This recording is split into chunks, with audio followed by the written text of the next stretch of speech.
শুটকির মিশ্রণটাকে পাতায় বেটে তারপর হচ্ছে সব মশলা দিয়ে হাত দিয়ে মাখিয়ে নিয়ে তারপর কুমড়ো পাতার উপর দিয়ে সুন্দর করে ললিপপ তৈরি করে এক এক করে ভিজে নিয়ে এই রেসিপিটা তৈরি করা হয়। গরম ভাতের সাথে খেতে এটা অসম্ভব মজাদার। আর এক নিমেষে একদম এক প্লেট ভাত শেষ হয়ে যাবে। আর এই রেসিপিটা অনেক বেশি ইউনিক। রেসিপি তৈরি করার জন্য প্রথমে আমি এখানে লইটা মাছ নিয়ে নিয়েছি, পরিষ্কার করে ধুয়ে নিয়েছি, গরম পানিতে ভিজিয়ে রেখেছিলাম যাতে একটু সফট হয়ে যায়। এখন ভিতরের কাঁটাগুলো আস্তে আস্তে করে আমি বের করে নিচ্ছিলাম যাতে খাওয়ার সময় কোনো অসুবিধা না হয়। আপনারাও এই প্রসেসটা ফলো করতে পারেন। আর লইটা শুটকি ছাড়া আপনারা অন্য যে কোনো শুটকি দিয়ে রেসিপিটা তৈরি করতে পারেন, তবে আমার কাছে লইটা শুটকি দিয়ে বেশ ভালো লাগে, সেজন্য আমি কিন্তু লইটা শুটকিটাই নিয়েছি। কাঁটা ছাড়িয়ে নিয়েছি আর শুটকির সাথে এখানে নিয়েছি 6 থেকে 7টার মতো শুকনো মরিচ। আর এখানে আমি শুকনো মরিচটাকে একটু ভিজিয়ে রেখেছিলাম নরম হওয়ার জন্য। গোটা কয়েকটা রসুন নিয়েছি আর এখানে আমি পেঁয়াজ কুচি নিয়েছি 1/3 কাপের মতো। ভালো করে হাত দিয়ে শিলপাটায় বেটে নিচ্ছি। আপনারা চাইলে এই মিশ্রণটা কিন্তু ব্লেন্ডারে ব্লেন্ড করেও নিতে পারেন। একদম বেশি মিহি করা যাবে না, একটু মানে মিহি কম করতে হবে, তাহলে কিন্তু অনেক বেশি ভালো লাগে। আর বাটা হয়ে গিয়েছে, দেখতেই পাচ্ছেন কতটা সুন্দর হয়েছে। দেখে মনে হচ্ছে যে এখনই এটা দিয়ে ভাত খেয়ে ফেলি। আর ট্রাস্ট মি, এই রেসিপিটা হয়তো আপনাদের সাথে আগে কেউ কখনো শেয়ার করেনি। এখন আমি এখানে পেঁয়াজ কুচি দিয়ে দিচ্ছি আবারও 1/3 কাপের মতো। আর এখানে আমি 1/4 টিস্পুন আদা বাটা, রসুন বাটা আর হচ্ছে জিরা বাটা দিয়ে দিচ্ছি। 1 স্লাইস লেবুর রস দিয়ে দিচ্ছি। এটা শুটকির যে ফ্লেভারটা সেটাকে একটু কমিয়ে আনবে আর খেতেও কিন্তু অনেক বেশি ভালো লাগবে। আর এই পর্যায়ে আমি 1/4 টিস্পুনের মতো লবণ দিয়েছি। লবণটা আপনারা শুটকির পরিমাণ অনুযায়ী নেওয়ার চেষ্টা করবেন। এখানে হলুদ দিয়ে দিচ্ছি 1/4 টিস্পুনের মতো আর গরম মশলার গুঁড়ো দিয়ে দিচ্ছি আমি 1/4 টিস্পুনের মতো। হাত দিয়ে চটকে একদম খুব সুন্দর করে মাখিয়ে নিতে হবে যাতে সব মশলাগুলো একদম শুটকির সাথে ভালোভাবে মিশে যায়। ট্রাস্ট মি, আপনারা যখন এই রেসিপিটা তৈরি করবেন তখন কিন্তু একবার হলেও আবার কথা মনে করতে বাধ্য হবেন, কারণ এটা এতটা বেশি মজার।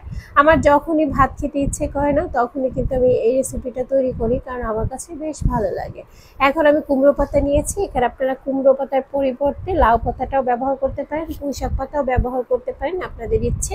তবে আজকে আমি কুমড়ো পাতায় করে দেখাচ্ছি। এখন এভাবে সিল করে একটু শুটকির মিশ্রণ দিয়ে সিল করে মুখটাকে লাগিয়ে দিচ্ছি। এই যে বোটাটা এটা আমি রেখে দেবো, এটা একদমই ছিঁড়বো না, এই জন্য কিন্তু এটার নাম হচ্ছে ললিপপ। আর খুব ভালোভাবে সুতো দিয়ে এখন আমি এটাকে ফোল্ড করে নিচ্ছি যাতে মুখটা না খুলে যায়। তো আপনারাও এভাবে করে নেবেন। এক এক করে আমি সুন্দরভাবে ভালোভাবে করে নিচ্ছিলাম। আর এগুলো দেখতে মাশাআল্লাহ কত কিউট হয়েছে, তাই না? আর এই রেসিপিটা বাসায় যখনই একটু সময় পাবেন তখন কিন্তু তৈরি করে নেবেন। সবার সাথে শেয়ার করতে পারেন যারা বিশেষ করে শুটকি লাভার আছেন। সবগুলো ললিপপ তৈরি হয়ে গিয়েছে। এখন আমি এগুলোকে ভাজার জন্য ফ্রাই প্যানে তেল দিয়ে দিয়েছি। সরিষার তেল দিলে ভালো হয়, আমার কাছে ছিল না বিধায় এখানে সয়াবিন তেলটা আমি ব্যবহার করছি। আর এই পর্যায়ে আমি কিন্তু ললিপপগুলো দিয়ে দিচ্ছি।